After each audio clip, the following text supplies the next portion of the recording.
Hey everybody, this is Praxis with some pretty sick underlighting going on right here. I'm in the basement of the shed. I don't know if I've ever shot a video in the basement of the shed unless it was like before there was a shed on top of it. We just got electricity all set in here. This is what I was working on the other day when I was bending that little piece of plastic tubing. I can move this out of the way right here. It's this right here. So the power came up through here. I put it into this box, and this box right now has an outlet, a GFCI outlet right on it, and then it splits up and it goes to a couple places. One, it goes to the upstairs of the shed, and that goes to all these receptacles right here, and up above lights and light switches and all that kind of stuff.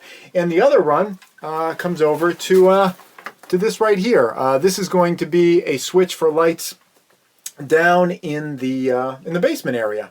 I think I'm going to have two lights down here because if I can just kind of move the lamp around, you can see there's a lot of storage space here. I'm just kind of crouched down. It's not no standing room or anything, but there's a lot of storage space down here, and there are a lot of reasons why you might want to have kind of hidden storage space if you're a prepper, if you know what I mean. So this is a really cool environment. I got the dehumidifier down here, so I'm finally able to get this place dry. I've been pulling water out of the air for about a day or so because I finally got the stuff done yesterday, and you can already really feel the difference down in here. So anyway, I want to get some more light down here because I don't want to use this all the time.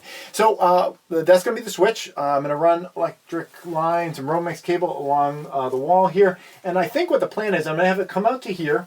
I'm going to put a octagonal box. It's kind of like a round metal electrical box right here, and I'm going to drill a hole through here to the other side, and I'm going to mount another one on that side. So on this side, there'll just be one of those porcelain lamp holders, and same on the other side. And that one will illuminate kind of this way, one will illuminate kind of that way, and it should give you some general illumination. So we can see down here.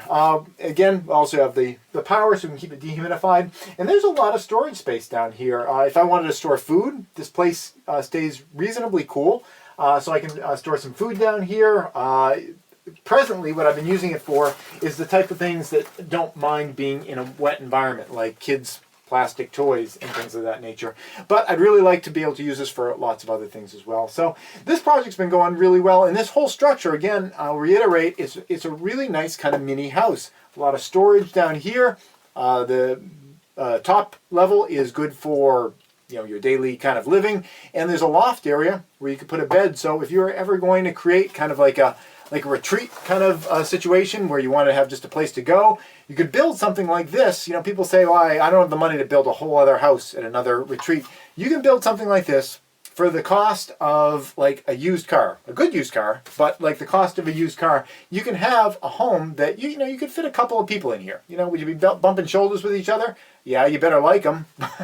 But something like this is really accessible and attainable by a lot of people that couldn't necessarily do a second home in a retreat location. Like myself, I can't buy another home in a completely different place, but I could swing another one of these.